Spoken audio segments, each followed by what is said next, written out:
ও পবিত্র কোরআনকে সত্য প্রমাণিত করতে খ্রিস্টানদের চ্যালেঞ্জ গ্রহণ করে বিষ পান করেছিল বিখ্যাত ইসলামিক স্কলার আশরার রাশিদি। আর নিজের জীবনের ঝুঁকি নিয়ে তিনি প্রমাণ করে দিলেন যে ইসলামের কোরআন হাদিসে বর্ণিত একটি কথাও মিথ্যা নয়, কারণ হাদিসে উল্লেখ রয়েছে বিষ পান করে একটি আজোয়া খেজুর খেলে বিষের কার্যকারিতা নষ্ট হয়ে যায়। এই ঘটনাটি ঘটেছিল 2020 সালে ইংল্যান্ডের ম্যানচেস্টার বিশ্ববিদ্যালয়ের খ্রিস্টান ও ইসলাম ধর্মের মধ্যে বিতর্ক প্রতিযোগিতায়। এই বিতর্ক প্রতিযোগিতা চলাকালীন ইসলামের সত্যতা প্রকাশ পেয়ে যাবে এই ভয়ে পশ্চিমা মিডিয়াগুলো এই খবর প্রচার করেননি। আর ইসলাম শুধু একটি ধর্ম নয়, একটি পরিপূর্ণ জীবন ব্যবস্থা। ইসলামের কোরআন এবং হাদিসে যা কিছু বর্ণনা করা হয়েছে তা এক বিন্দু পরিমাণেও মিথ্যে নয়। এর আগেও অনেক বড় বড় বিজ্ঞানীরাও ইসলামের সত্যতা প্রমাণ করেছেন। আধুনিক জ্ঞান বিজ্ঞান যত উন্নত হচ্ছে, কোরআন এবং হাদিসের ব্যাখ্যা বুঝতে তত সহজ হয়ে গেছে। আর এজন্যই ইসলামের সত্যতা স্বীকার করে অনেক বড় বড় গবেষক ও বিধর্মীরা ইসলাম ধর্ম গ্রহণ করেছেন। 2020 সালে ইংল্যান্ডের ম্যানচেস্টার বিশ্ববিদ্যালয়ে খ্রিস্টান ও ইসলাম ধর্মের বিতর্ক অনুষ্ঠানে যোগ দিয়েছিলেন বিশ্ববিখ্যাত ইসলামিক স্কলার শায়েখ আশরার রাশিদি। আর বিতর্ক চলাকালীন খ্রিস্টান পাদ্রী তাকে বললেন,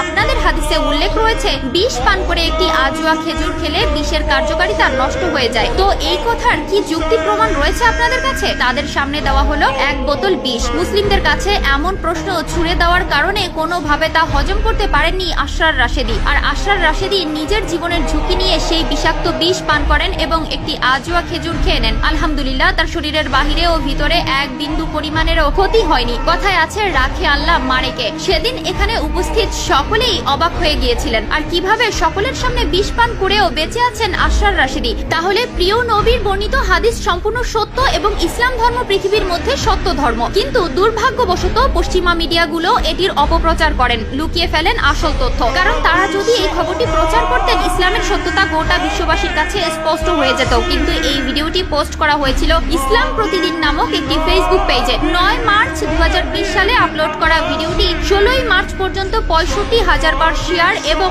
9,93,000 ভিউ হয়েছে। চলুন জেনে আসি মানুষের মৃত্যুর সময় কোন কোন প্রক্রিয়া চালু হয়। মৃত্যুর ঠিক আগে এক এক করে অঙ্গগুলো কাজ করা বন্ধ করে দেয়। প্রথমে শ্বাস প্রক্রিয়া বন্ধ হয়, আর তারপর হৃদয় স্পন্দন বন্ধ হয়ে যায়। পরবর্তী 5 মিনিটের মধ্যে শরীরের অভ্যন্তরের অক্সিজেনের সরবরাহ বন্ধ হয়ে যায় এবং কোষগুলি মারা যেতে শুরু করে। এই অবস্থাকে বলা হয় পয়েন্ট অফ নো রিটার্ন। এরপর প্রতি ঘন্টায় শরীরের তাপমাত্রা 1.5 ডিগ্রি কমতে থাকে। মৃত্যুর পর ত্বক 24 ঘন্টারও বেশি সময় বেঁচে থাকতে পারে। শরীরের কিছু কোষ মৃত্যুর পরেও সক্রিয় থাকে এবং নিজেদের মেরামত করতে থাকে। এই অবস্থা চলতে পারে অনেক দিন। মানুষ ছাড়াও প্রাণীদের মধ্যেও এই প্রক্রিয়া চলতে থাকে এবং চামড়ার জীবনযাপন অব্যাহত থাকে। কিডনি, লিভার, হার্টের মতো অঙ্গগুলো মৃত্যুর পর 6 ঘন্টার মধ্যে অন্য কারো শরীরে প্রতিস্থাপন করা যায়। নখ ও চুল মৃত্যুর পরও বাড়তে পারে। অনেক সময় দেখা গিয়েছে মানুষের মৃত্যুর পরও তার দাড়ি বাড়ছে। মৃত্যুর পরও মূত্রনালীর ব্লাডার খালি হতে পারে। অনেক সময় মৃত্যুর পর মৃতদেহ থেকে প্রস্রাব নির্গত হতে পারে।